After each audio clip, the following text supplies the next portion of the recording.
केवलं ज्ञानमूर्तिं द्वन्द्वातीतं गगनसदृशं तत्त्वमस्यादिलक्ष्यम् एकं नित्यं विमलमचलं सर्वदी साक्षिभूतं भावातीतं त्रिगुणरहितं सद्गुरुं तं Namami.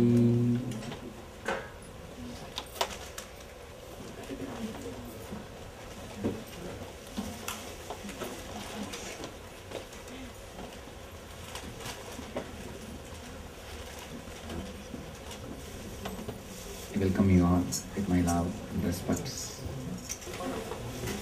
The subject for today's discourse is from Buddha to Buddha.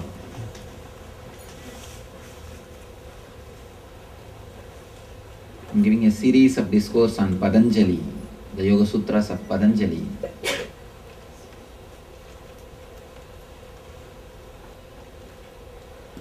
Today we'll be dealing the subject of Satya. The Yama. Patanjali, greatest spiritual scientist, the person is responsible for the yoga philosophy. He is the founder and he is the person who created the whole yoga system. In his sutras, in his aphorisms, he explains different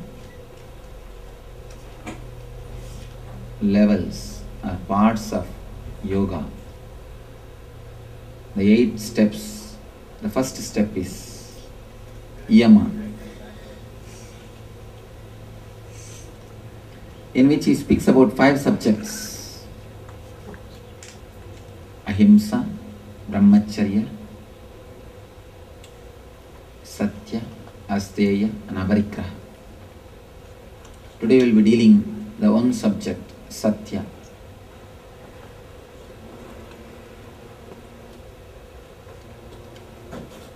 Satya, according to Patanjali, is multidimensional. It is not only related to the words which we speak.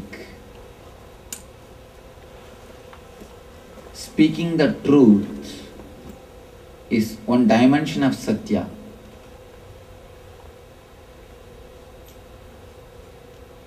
Thinking the truth and living the truth. These are the 3 different dimensions of Satya. Being truthful in thinking and in words and in body language. Again and again, Vedanta says, you create what you want.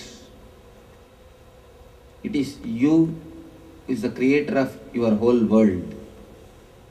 Nobody else puts you into the suffering.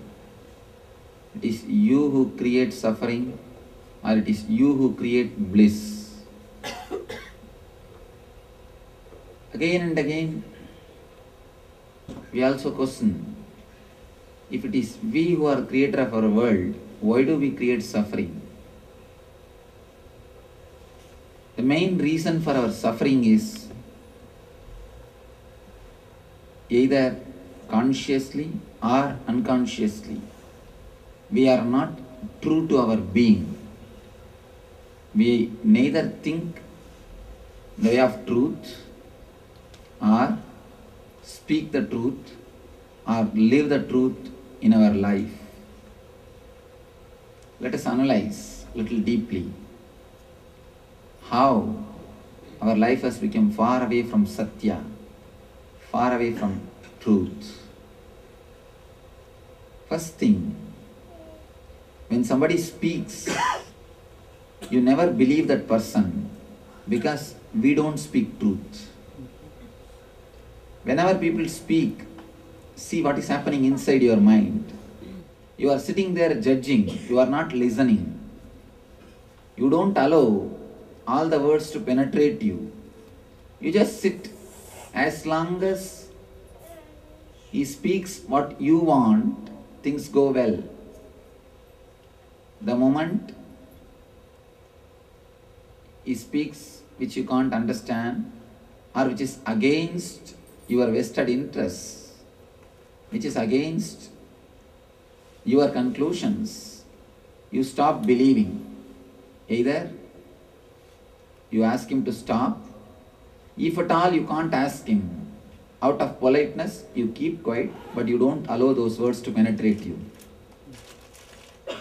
Out of social courtesy, you remain silent, but you don't allow these words to work on you. You don't allow these words to penetrate you.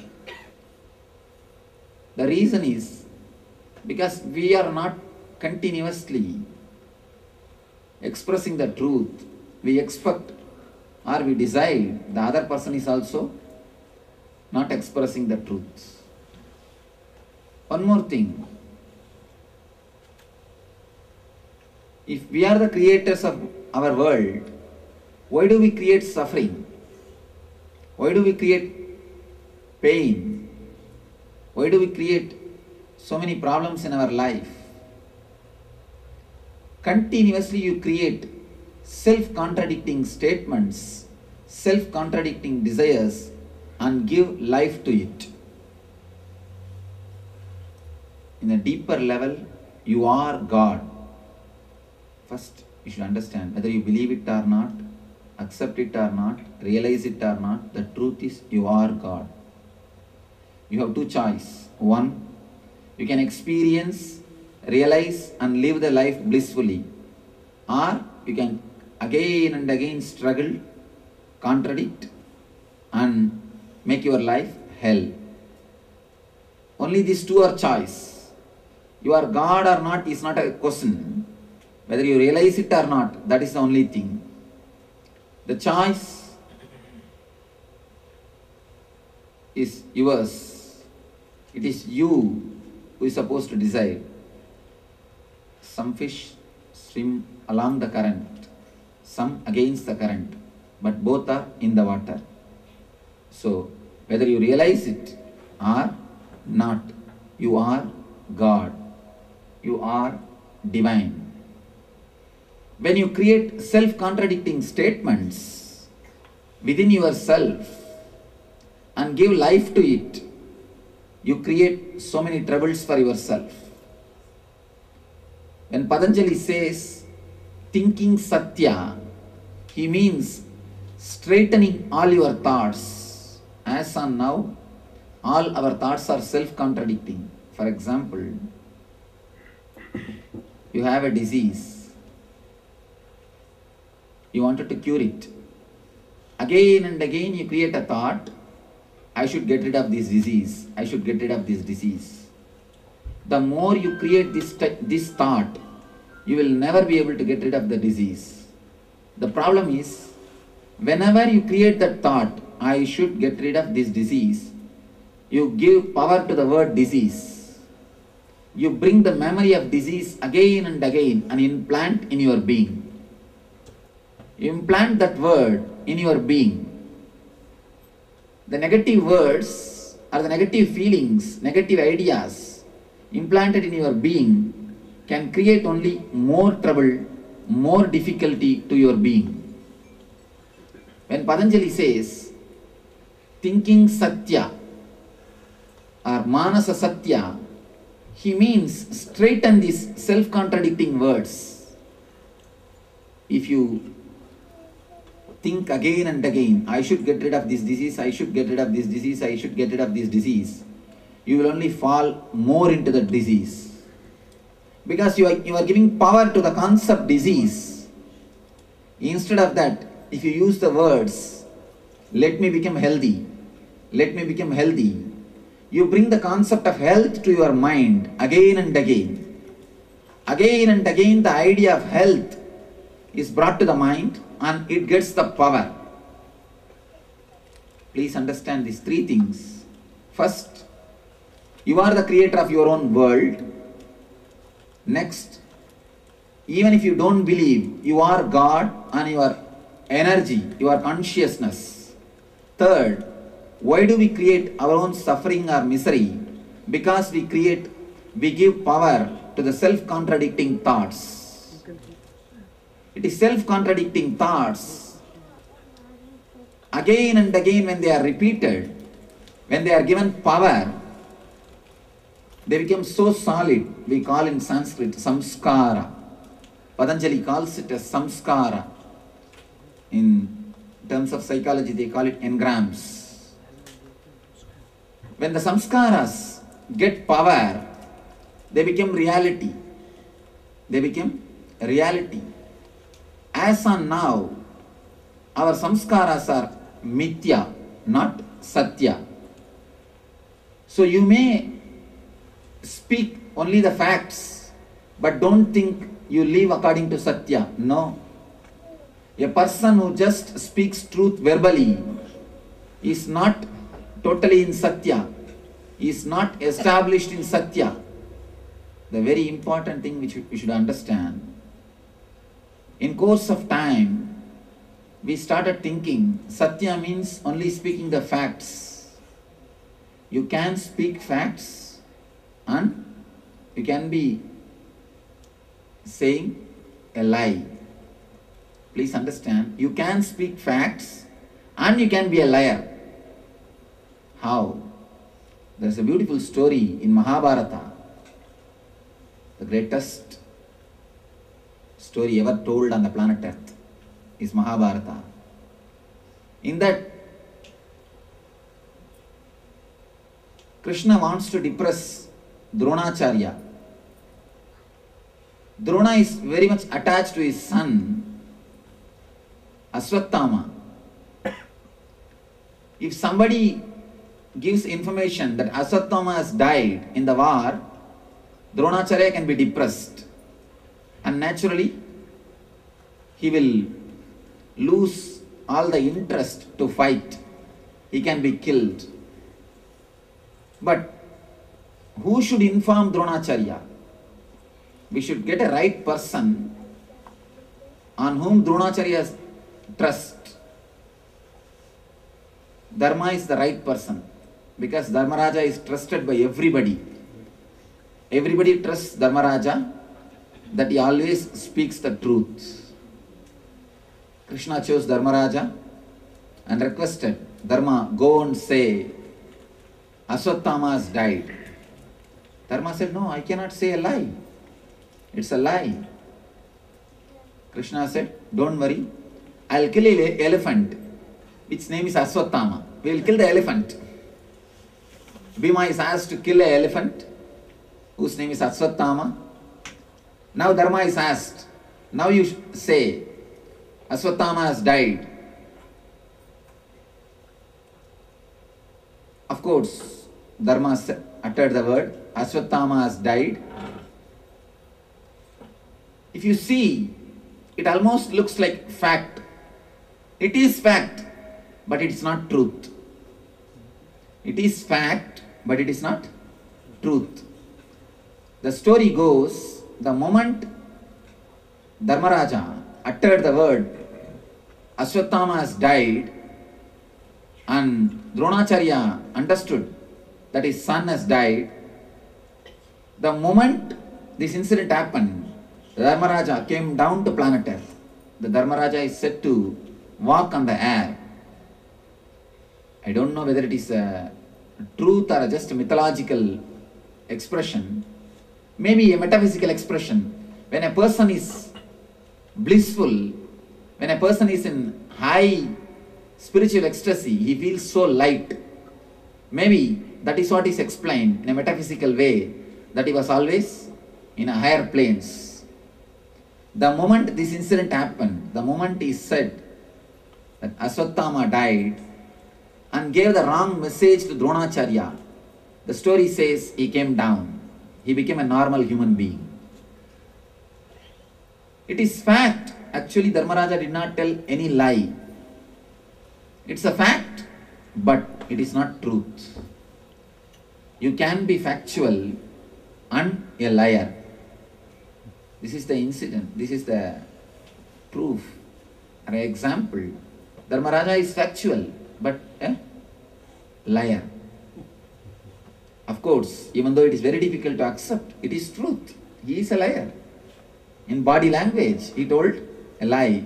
We can justify with thousands of reasons, nothing wrong.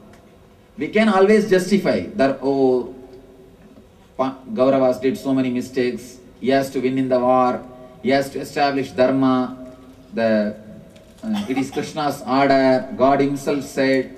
We can justify, all these things are okay.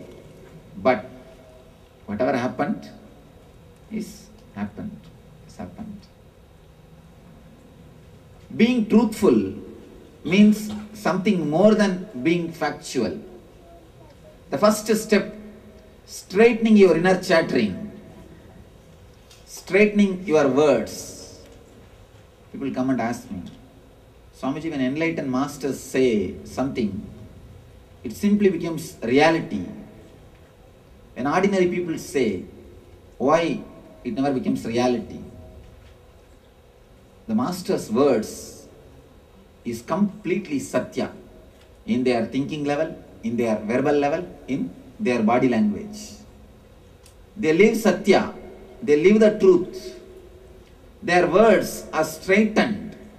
They don't have self-contradicting samskaras. The self-contradicting samskaras sucks your energy. It leaves you totally dull.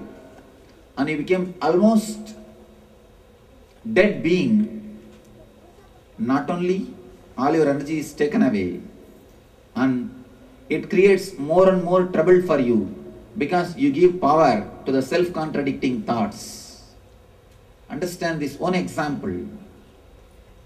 When you want to get rid of a disease, the more you remember or more you think that I should get rid of this disease, I should get rid of this disease, you will be giving power to the idea disease. The words which you repeat inside yourself should be satya. It should not be self-contradicting. The samskaras which you create in yourself should be straight. It should not be crooked. It should not be self-contradicting. When you create these samskaras, I should get rid of this disease, you will be giving power to the disease. You will be giving power to the idea disease. Instead, if you can create a samskara, if you can create words like, let me become healthy, you create power, you give power to the word health or concept health. There is a beautiful story. One guy wants some special siddhis and powers. He goes to a Himalayan master and asks, Master, give me some mantra or a medicine through which I will get some special powers, special siddhis. See, when divine personalities, when spiritual beings express their siddhis, it is good for the whole society, humanity, and good for not only humanity, good for the whole universe. But these ordinary people, when they get some power, it always creates trouble for others and for them. So the master advises, no, work towards bhakti, not towards shakti. Don't work towards shakti, work towards bhakti. Try to have devotion, try to have jnana, try to work towards God. Don't ask for powers. But you know these human beings and their greed. Guru is Guru only as long as he does what you want. Be very clear. Never think you are followers. Most of the time we are leaders. Somebody goes to Ramana Maharshi, Bhagavan Sri Ramana Maharshi, and asks, Bhagavan, there are so many are following you. Why they don't become enlightened? Ramana Maharshi answers, who said they are followers? In the beginning when they come always as follower. But after some time, they start leading. The Guru is Guru or God as long as he fulfills all your desires. The moment he doesn't fulfill, for example, you ask for a job, he says, all right, he consoles you, you will have it, don't worry. If you get the job, he is Guru. Otherwise, he is not. Guru can be Guru, God can be God as long as he does your homework. As long as he does your homework. Most of us are only leaders. We are not followers. We will be there. We will call him as a Guru or God or whatever. Big words we will use as long as he dances according to our tune. Once he starts advising or guiding you, and the big problem is, you create desires which will make your whole life mess. That's the problem. There's a beautiful saying from Saint Francis of Assisi, a great Christian enlightened master. He says, most of the time you create the desires which will be giving more trouble to you than what you understand. You know only the 120 degree of the life. Divine knows the 360 degree. Sometimes it fulfills your desires when it is good. Sometimes it says wait. But the difficulty is, we believe God has got Shakti, but we don't believe he has got Buddhi also. We believe he has got Shakti to give what we want, but we don't believe he has got Buddhi also when to give. We don't believe he has got Buddhi also when to give. And many times we become more solid, we become more strong when Divine doesn't fulfill our prayers. He makes you independent. He makes you more solid, sometimes by not answering your prayers. This guy, he was emphasizing the master, no, I want some Shaktis, give me something. Master tried his best,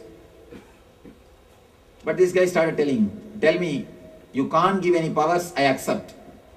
But don't tell that you will not give me. Be very clear. Can you give or not? That's all. I don't want your advice. I want only what I want. That is what, in the early days, in those days, the spirituality was seller's market. Now it is buyer's market. Now it is buyer's market. Either you give, otherwise I'll go to that guru. That's a buyer's market. So this guy went and asked the master, be very clear, can you give or not? The master said, all right, now what can be done? He gave one medicine, told him, drink this medicine, you will have the power which you want. Only one small condition, you should not remember the monkey before you drink this medicine. Don't remember the monkey before you drink this medicine. This guy said, what is there? That's okay, because I don't remember monkey all the time. But one doubt, if I remember, what should I do? Oh, then you have to take bath once more and drink. All right, he went to the house. The moment he picked up the bottle, I should not remember. Oh, I should not remember monkey. Oh, I remembered what to do now. Anyhow, I can go and take bath. Come back. He went, took bath, came back, picked up the bottle. Again, I should not remember. Oh, I remembered monkey. He put the bottle, ran to the bathroom, took bath, came back, and he picked up the bottle. Again, monkey. He ran, took bath. This time he decided, before I remember monkey, just let me run and drink that medicine. He took bath and ran. At the time of running itself, he remembered the monkey. Again, went to take bath. After half an hour, 1 hour, he is just running to bathroom to hall and bathroom to hall. Oh monkey shouting. Monkey from bathroom to hall and hall to bathroom. After 2-3 hours, when he is taking bath also, he started remembering monkey. His whole mind is filled with monkey. The problem is, he is creating a self-contradicting desire. I should not remember monkey. The very statement is self-contradicting. You remember the monkey. I should get rid of this disease. You remember the disease and you give power to the disease. Thinking Satya means straightening your thoughts, infusing awareness into your thinking, not giving power to the wrong samskaras, not allowing the wrong engrams to settle down into your unconsciousness. As on now, our thinking is not Satya, it is Mithya. Spend at least half an hour a day to straighten your thinking. You spend more than half an hour to take care of your body every day. Taking bath, dressing, makeup, food, so much. At least give half an hour to your mind. People again and again say, oh Swamiji, I don't have time to meditate. Never say you don't have time. Say clearly, I don't feel meditation is so important. Let us be very clear and honest, at least to ourselves. Everybody has got only 24 hours. It is priority. It's a question of priority. Just like you take care of your body, give at least half an hour to your mind. Straighten the statements which you are uttering to yourself, especially unconsciously. When you are walking, when you are brushing your teeth, when you are taking bath, when you are driving, you will be repeating lot of statements within yourself. You will be uttering many words within yourself, which I call samskaras. Give at least half an hour to yourself to straighten the samskaras. Make them straight towards Satya. Don't allow them to be Mithya or self-contradicting. The moment words are straightened, the thinking is straightened, you have entered into Satya. The first step towards Satya is achieved. Next, Satya through words. Again, a great enlightened master, Atmananda Saraswati, who commented on Patanjali, he explains this words through, the Satya through words.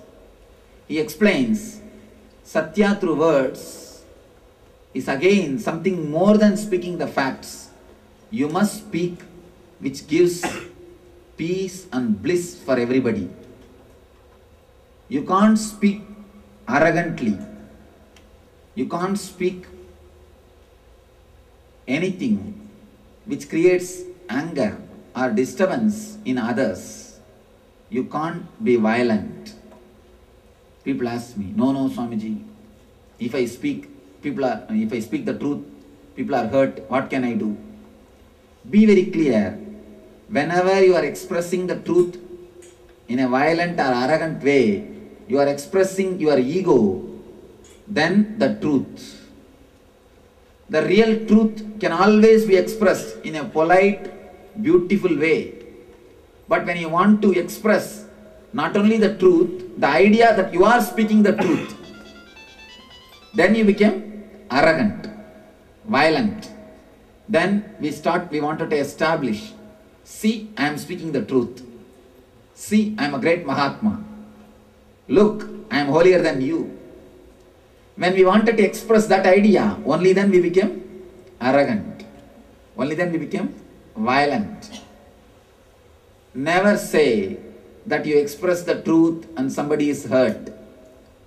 It will be always a mixture of truth and your idea that you are holier than others because you speak truth. It is always unconscious ego which mixes and comes out with truth, hurts others. The pure truth never hurts others. You will never be violent with the truth. One more thing, even if it hurts others, it will be like a doctor using a knife. It's only good for other person, like operation. It will only heal him and help him to live. Doctor using a knife and a killer using a knife is totally different. When you add your ego that you are holier than him, because you are speaking the truth, you use knife like a killer or a criminal, violent person, terrorist. If you really speak the truth without any ego, with a complete politeness and softness, even if the other person is hurt, it is like doctor using a knife. Next thing, an important step, living Satya through your life. This is a very important thing.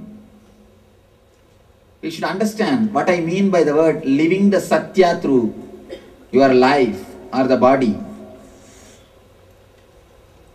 A small beautiful story. It is not even a story, incident happened in Albert Einstein's life. He was in the deathbed in his last moments. All his disciples, scientists were around him. One person asked him, "Sir, if God gives you one more janma, what do you want to become? How you want to take birth? How you want to live?" The last phase of Einstein started believing reincarnation theory. He almost became like a rishi. In the last phase, Einstein had some of the mystical experiences, and he says very clearly, his theories are revelations, not logical conclusions. They are from intuition, not from intellect. And he says it took long time for me to connect my intuition and the intellect through logical steps. He started believing the reincarnation theory. So his disciples are asking, if God gives you one more life, what do you want to become? How you want to spend? Everybody expected different kinds of answers.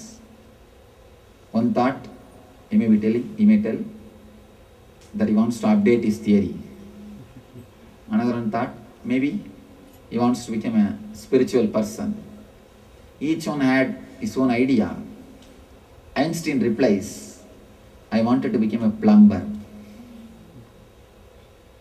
People were shocked. Why? You are not happy with the scientist's life. You didn't feel fulfilled with the life which you lived. He says beautifully, I always wanted to be a plumber from the beginning. Somehow the social situation or my atmosphere or something, some situation, I fell in the hands of scientists and I started doing my rat race, running with them, running, comparing, and studying, doing research. See, there is the beauty in the rat race is, even if you win, you are a rat. Even if you win, you are a rat. This guy, he says, I ran. I forgot my life. Now I achieved whatever society can give me, money, status, name and fame, everything. I have achieved everything. But my life has become a big failure. I don't feel I have lived my life. I have lived my life. Person who feels he has not lived his life, his whole life has become a lie. If you feel that you lived your life, at the end of your life, even if you die in a platform, you will have a peaceful death. But if you feel you have not lived your life, at the end of your life, even if you are in a 5-star hospital, you will be pulling and pushing, fighting with death. You will not have the satisfaction that you have lived your life. Having the satisfaction, I lived my life, only will give you the courage to leave the world. Gita says beautifully, the last thought which you have at the time of death decides your next janma or your course of life. The last thought, if it is a fulfillment, I lived my life, enough, then naturally you will be liberated, enlightened. You will not have one more janma. The moksha or the ultimate liberation is achieved, then death is liberation and celebration. If you don't feel that you lived your life, then naturally you will be pulling and pushing, fighting with death. Your body will say, no, I am old, relax, I can't host you anymore. But your soul will say, no, I have so many desires to fulfill. I have not lived my life. I wanted to fulfill all these things. Let me live. The fight between your desires and the body will give you miserable death. And naturally, you will take one more body to fulfill all the unfulfilled desires. The way in which you wanted to live, but you have not lived. When Patanjali says, Satya through the life, through the body, he means live your life. Don't live somebody else's life. Mahavira says beautifully, Mahavir is one of the great enlightened master India produced. But unfortunately, we did not give so much of importance to Mahavir. That is why India is suffering so much. According to my experience, if Mahavir is respected, if Mahavir is followed, we will not have so much of suffering. Because Mahavira is one of the pure expressions of spirituality. Purest expressions of spirituality. He says, when you come down to planet Earth, whatever you want, the food or money, energy, health, whatever you want to live, to express your desires, you bring. Then why do we say, oh, I don't have enough health, I don't have enough money, I don't have enough life? Mahavir says, when you come down, you bring enough. God never sends you with empty hand. Mahavir says, God is so compassionate. He always sends everything you want. Almost like when a daughter is sent to the in-laws' house, she is given everything. From shoes to broomstick. Everything is given. It's an Indian tradition. Just like that, when you come down to planet Earth, everything is given to you. And Mahavir surely cannot say a lie. He's an enlightened person. Then why do we suffer? We always say, no, I'm running short of money, I'm running short of health, I'm running short of life, I'm running short of this, I'm running short of that. Why? Why do we say? Because after coming down, we accumulate others' desires. We don't leave only our desires. You take $10,000 and go to downtown New York, Manhattan, to purchase something. After going there, you meet some of your friends. You go around shopping with them and you purchase whatever they are purchasing for themselves. You also get inspired by them. You purchase all those things for you. Then finally you see there is no money to purchase what you want to purchase. There is no money to purchase what you wanted to have. Then you go for credit card. End up your life paying the mortgage. Over. Same thing we are doing in our life. After coming down, we accumulate desires from so many sources, from friends, relatives, neighbors. If a neighbor brings AC to his house, our house temperature will increase. We can't live without AC. You accumulate desires from all corners. When you collect others' desires and try to live through your life, naturally you run short of money, life, health, time, energy, and everything. When you live others' desires, your life becomes a lie. It is no more truth according to yourself. If you live what you want, if you live your desires, you will be living Satya. Living Satya means living the way in which you wanted, not somebody else wanted. Next question comes, how to find out which is our desire and which is others' desires imposed on us? Because now it is totally messed up. You have mixed everything. You have lost connection with your personality. You have lost touch with your core, with your being. We are no more connected to our being. We became almost a pseudo-personality. You react as society wants you to. That's all. We lost the quality of acting. All we do is only reacting. Before we express ourselves, we calculate. Even before smiling, we see the next person, whether he smiles or not, whether he laughs or not. We confirm with him that if I laugh, it is okay. Will I not be considered as mad? We have a confirmation with the other person. And only when we feel we are accepted, we will be accepted, we express. Our life has become, our being has become pseudo-personality. We lost touch with our being.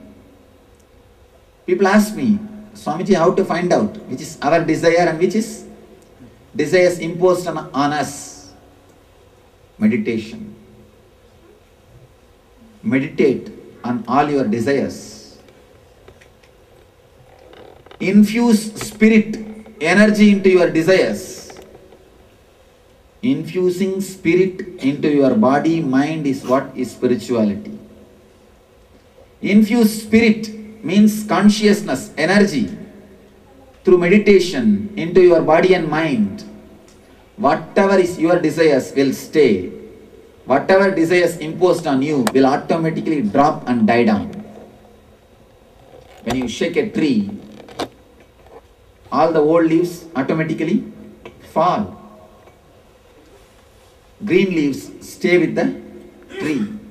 Same way, when you shake your body and mind through meditation, when you infuse energy and spirituality into your body mind, all the desires which is imposed on you drops and dies down.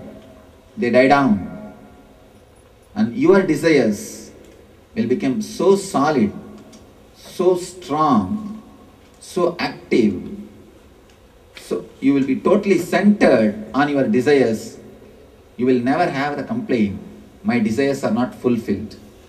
We have the complaints, my desires are not fulfilled, because our energy is totally distracted in so many desires and self-contradicting desires. When you infuse energy into your desires, into your body and mind, first thing, all the desires imposed on you, they die down.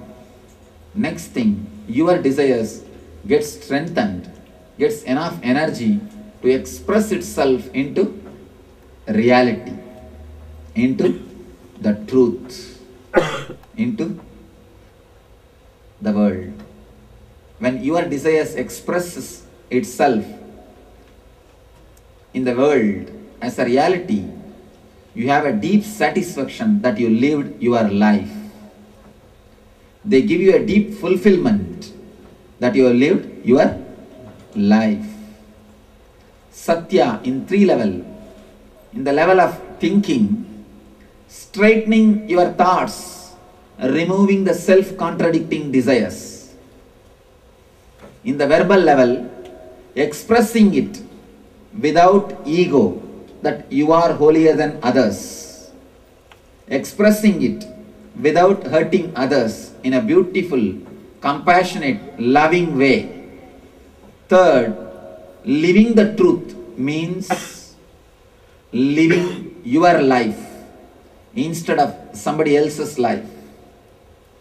Living your desires instead of desires which is imposed on you. Just remember these 3 things. This message you can take away to your home and live. When I say the truth through mind, in the thinking level, I mean straighten your thoughts. Don't allow self-contradicting thoughts within yourself. Let it become straight, positive. Second, truth through words. Let you speak truth in a blissful, beautiful, peaceful way, without the ego that you are holier than others, with pure compassion. Third, live your life. Don't live the desires which is imposed on you. Don't accumulate the desires just because somebody else is living that. Somebody else is having that. So, let you imbibe Satya in all the 3 levels of body, mind and spirit. Let the divine energy, let the God's grace, let the spiritual energy help us all to imbibe this Satya in body, mind and spirit level, in body, in mind and in the words. And let us all experience the Satya and reach the eternal bliss, Nityananda. Thank you. You see, when you live your life, you may not have all the comforts which you are having now, but you will have the deep satisfaction that you lived your life. And one thing to tell you honestly, this is my own experience, the persons who took the path in which they wanted to live, they are never failures. Because so much of energy, when it is directed towards one direction, with interest, they always excel in that field. They always achieve. You may not be you may not achieve that status, but you will surely achieve, at least for your social level. Well, how can I fix it now? I cannot live that life. Oh, now it is too late. At least I still long for it, but at least the next allow the next generation, so that let them not feel their life is disturbed. If you feel your life is already over, I think there is no such thing as over. You can bring even now. May not be 24 hours. I enjoy watching. At least that much you can bring, that's all. But one more thing. If you are already old, now you can't fix. If it has gone beyond your hands, understand this truth and at least see that your kids don't suffer what you suffered. At least let them live intensely what they want. And one more thing I tell you honestly, even the idea that you wanted to become a cricketer, Penetrate deeply. Is it your own or imposed on you? That you have to contemplate and find out. Most of the time, Even now I feel. one thing, most of the time, the media infuses ideas into ourselves and we forget it is imposed on us. By and by we start thinking it is our own. So make sure what you say is your own.